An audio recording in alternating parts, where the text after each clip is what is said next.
Ku soo dhawaada qayb kale oo xiiso leh oo ka mid ah dunida World of Immortals. Qaybtan waxay ka bilaabanaysaa halkii ay ku dhammaatay qaybtii hore. Waxa ugu horreyn la tusayaa Shoujan oo ay la joogaan Koko iyo saddexdiisii saaxiib ee ruuxyada ahaa. Shoujan gacantiisa waxaa ku jiray xog aad muhiim u ah oo ku saabsan looxa quduuska ah ee masduulaaga. Markuu xogtaas arkay aad buu la yaabay, ma rumaysan karin indhihiisa iyo wax uu arkay. Wuxuu is yiri, ma dhab in looxaas quduuska ahi uu meeshan ku jiro? Hadday sidaas tahay, waxaa suuragal ah in khatartii halkan ka dhacday ay dunidaydii gaartay. Isagoo weli fikiraya, ayaa si filaan ah Lumu iyo wadaadjijan uga soo baxeen goob gudbin. Waxay yimaadeen Shoujan iyagoo ku leh, ugu dambeyn waan ku helnay, meel kasta ayaan kaa raadinaynay. Shoujan markiiba wuxuu weydiiyey xagee ayay joogaan dadka kale, laakiin qofku sida gaarka u doonayay inuu ogaado waxay ahayd haweeneydii wejiga qarsoonayd, maadaama uu si weyn uga shakiyay inay iyadu tahay Lano. Lumu ayaa ugu jawaabay, hawlwelin, Lurian iyo Jinjan waxay heleen meel ammaan ah ay ku nastaan. Anaga waxa kaliya aan qabanaynay waxay ahayd inaan ku raadino. Wuxuu hadalkiisa ku sii daray, agagaarkan waxa ku yaal goobo gudbin oo kale, waxa suuragal ah inay iyaguna halkaas uga gudbeen. Shoujan ayaa madaxa ruxay, wuxuuna yiri, hagaag, haddaba aan marka hore u dhaqaaqno halkay joogaan. Laakiin isla waqtigaas, Koko wuxuu dareemay dhaqdhaqaaq xooggan oo meel u dhow ka socda. Waxaa muuqatay in dagaal culus halkaas ka socdo. Koko isagoon waxba oran ayuu u orday jihadaas. Markuu arkay, Shoujan ayaa go'aansaday inuu daba raaco. Intaanu tagin, wuxuu saddexdiisii saaxiib ee ruuxyada ahaa ku yiri, idinku tag oo soo qaada ukumihii masduulaaga aynu hore u qarinay. Markaad heshaan dabadeed isoo raadiya. Saddexdii ruux way dhaqaaqeen, halka Shoujan iyo Koko ay u ordeen goobtii dagaalku ka socday. Markay halkaas gaareen, waxay arkeen laba masduulaa oo yaryar oo si adag isu weeraraya. Midkood wuxuu ahaa masduulaaga cagaaran, kan kalena masduulaaga bunig ah ayuu ahaa. Masduulaagii cagaarna ayaa dagaalka si weyn ugu gacan sareeyay, isagoo si xun u garaacayay masduulaagii buniga ahaa. Qofkii arkay wuxuu malayn lahaa in masduulaaga cagaaran uu aad uga awood badan yahay kan kale, isla markaana masduulaaga bunig ahi uusan wax fursad ah lahayn. Laakiin intuu dagaalku socday, masduulaagii bunig ahaa ayaa si aad ah u xanaaqay. Cadho darteed ayuu si filaan u qaaday weerar aad u xoog badan, kaas oo si toos ah ugu dhacay masduulaagii cagaarna. Masduulaagii cagaarka ah ayaa markaas labada lugood ka sii daayay weerar hilaac oo aad u xoog badan, kaas oo si toos ah ugu dhacay masduulaagii buniga ahaa. Kadib wuxuu ku booday meel dhagax ah oo sare, isagoo si xoog leh u ciyay, una muuqday inuu mar kale dagaal ugu yeerayo masduulaagii buniga ahaa. Masduulaagii buniga ahaa isna dib uma noqon, afkiisa ayuu ka sii daayay hilaac aad u xoog badan, kaas oo si cabsi leh ugu dhacay masduulaagii cagaarka ahaa. Inkastoo weerarkaasi xoog badnaa, masduulaagii cagaarka ahaa si fudud uma jebin karin. Sidoo kale masduulaagii bunig ahaa dulqaadkiisii aad buu u sareeyay, mana uusan joojin dagaalka. Labadooduba isku soo ordeen si ay isugu dhacaan oo u galaan weerar foolka fool ah. Dagaalkooda wuxuu noqday mid aad u daran, weerar kastana wuxuu ka xoog badnaa kii ka horeeyay. Ugu dambeyn, masduulaagii bunig ahaa wuu tabar beelay, wuuna miyir beelay, maadaama masduulaagii cagaarka ahaa uu aad uga awood badnaa. Markii Shoujan arkay arrintaas ayuu yiri, masduulaagan labada gees la shaki kuma jiro inuu ka soo jeedo faraca boqorka masduulaaga. Awooddiisu runtii waa mid aan caadi ahayn. Isla markay Shoujan iyo saaxiibadiisa isku dayeen inay u dhowaadaan, masduulaaga cagaarka ahaa si degdeg ah ayuu uga cararay goobta. Markaas Lumu ayaa yiri, faracyada boqorka masduulaaga aad bay u feejigan yihiin, markasta waxay badbaadadooda ka hormariyaan wax kasta. Taas ayaan sabab u ah inaan ilaa maanta cidina gacanta ku dhigin. Shoujan ayaa markaas yiri, noolaanshaha waxaa xaq u leh kan ugu xooga badan, uguna dhaqso badan markay ficilin noqoto. Taas waa sharciga ugu weyn ee ka shaqeeya jasiiradda masduulaaga. Markii wadaadjijan arkay masduulaagii bunig ahaa oo dhulka yaala, ayuu yiri, bahalkan yar ma aha mid caadi ah. Keligiis ayuu ku dhiiriday inuu la dagaalamo faraca boqorka masduulaaga. Taasi waxay muujinaysaa inuu leeyahay geesinimo iyo awood aan yarayn. Laakiin dhaawacyadii gaaray masduulaagii buniga ahaa waxay ahayn kuwo aad u daran. Waxay u muuqatay in rajadiisa badbaado ay aad u yarayd. Markaas Koko ay si degdeg ah ugu yimid isagoo la soo baxay geedkiisii yaraa ee rabaaniga ahaa. Wuxuu adeegsaday awoodda geedkaas si uu u bogsiiyo dhaawacyada masduulaagan. Geedkaasi wuxuu lahaa awood bogsiin oo cajiib ah. Wax yar gudahood, masduulaagii bunig ahaa ayaa indhaha kala qaaday, wuuna istaagay.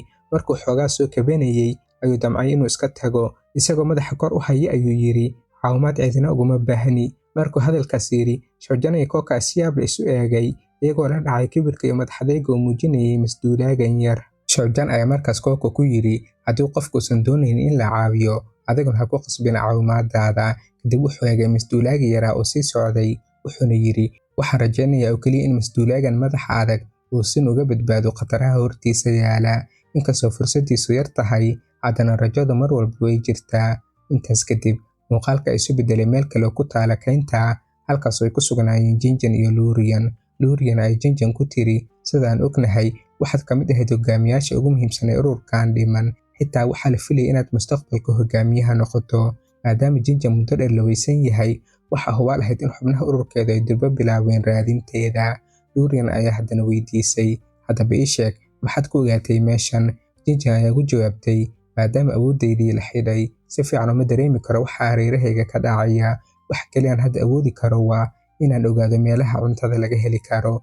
Marka hadalkaas dhammaysay, Lurian ayaa usoo dhaqaaqday iyadoo dhoola cadaynaysa, kadibna waxay ku tiri, adag waxaad ku nooleed nolol raaxo leh gudaha ururkan dhiman, haddase waxaad ku qasban tahay inaad cunto raadiso. Shaqadan kuma habboona qof sidaada oo kale ah. Waxay hadalkeedii sii raacisay, laakiin hadda waxaad tahay maxbuusad, sidaa darteed ma lihid wax doorasho ah. Jinjan aad bay uga cadhootay hadalkaas, si qarsoodi ay ula soo baxday mindi yar iyadoo damacsan inay ku disho Lurian. Laakiin Lurian durba way dareentay ujeedadeeda. Waxay ku tiri, waxaan hore u ogaa waxaad damacsanayd, waxaan sugayay oo keliya inaan arko goortaad isku dayi doonto. Kadib waxay sii raacisay, dhawaan Shawjaan iyo kuwa kale way iman doonaan, maadaama aad tahay maxbuusadiisa, xaq uma lihi inaan ku dilo, isaga ayaan u dayn doonaa inuu go'aankaa gaaro. Waxay u dhoola cadaysay si deggan, kadibna waxay tiri, laakiin kahor intuusan iman, dhowr dharbaax ayaan ku siin karaa. Markaasay Jinjan si xog leh dhulka ugu dhufatay.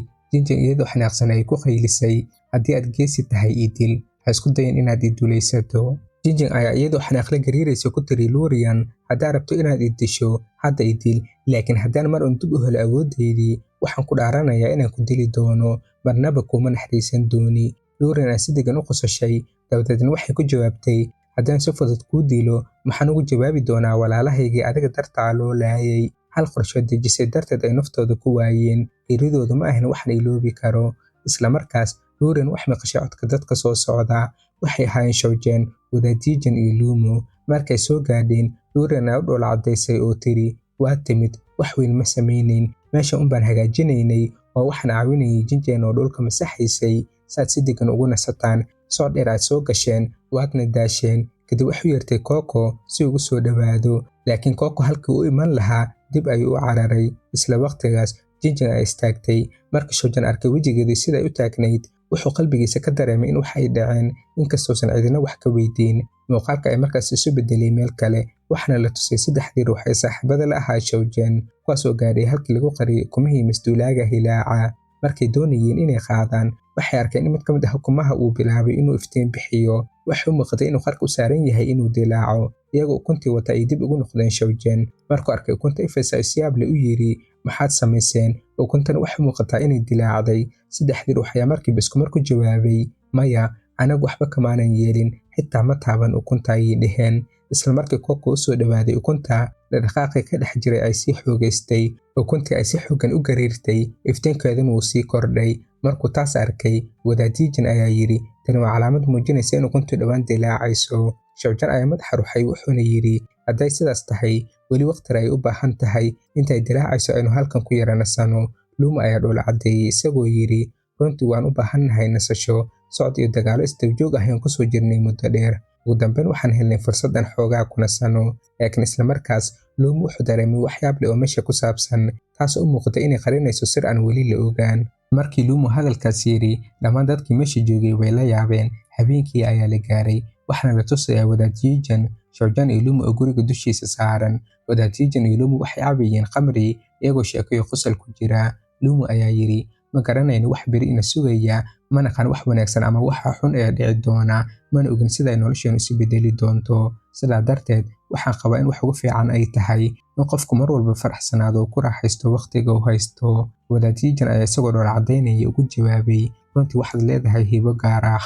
Awooddaada kaydinta waxyaabaha waa mid aan cid kale lahayn. Wax kastaad sidan kartaa, meel kastaadan ka soo saari kartaa markaad u baahato. Lumo ayaa qoslay oo yidhi, bal eeg, waxaad cabaysaa khamrigaygii, haddana aniga ayaad i ammaanaysaa. Kadib wuxuu sii watay hadalka, meeshii aan ka yimid, cabidda khamriga ciqaab adag ayaa lagu mitaysan jiray, laakiin halkan qofna ima joojinayo. Waxaan cabi karaa intaan doono, waxaan samayn karaa wixii aan jeclahay. Markaas ayuu dhaladii kor u qaaday isagoo leh, haddaba aan koob kale u cabno xorriyaddan aan maanta haysano. Lumo iyo Jinjan waxay sii wadeen cabitaankii iyo sheekadii, dhalooyin badanna way dhammeeyeen. Dhanka kale, Shawjaan wuu ka yara fogaaday, wuxuu istaagay saqafka sare isagoo cirka eegaya, indhihiisana wuxuu ku daawanayay dayaxa. wuxuu muuqatay inuu si qoto dheer wax uga fikirayo. Wadaadjijan ayaa u yimid wuxuuna ku yidhi, Shoujan, waan garanayaa inaad aad u tabayso dhulkii aad ka timid. Kadib ayuu weydiiyey, bal ii sheeg, dayaxa halkaad ka timid iyo kan halkan ka muuqda ma kala duwan yihiin? Shoujan ayaa muddo aamusnaa, dabadeed Mihijan ayaa si deggan u yidhi, run ahaantii wax farqi ah uma dhexeeyo, qaab ahaan iyo cabir ahaanba waa isku mid. Wax yar ayuu hakaday, kadibna wuxuu sii watay hadalka, laakiin hal farqi ayaa jira. Dayaxan ka yimid hoostiisa weligii xasilooni kama aanan helin, halka kan halkan ka ifaya uu qalbigayga dejinayo. Shoujan ayaa markaas yidhi, xasilooni iyo deganaan.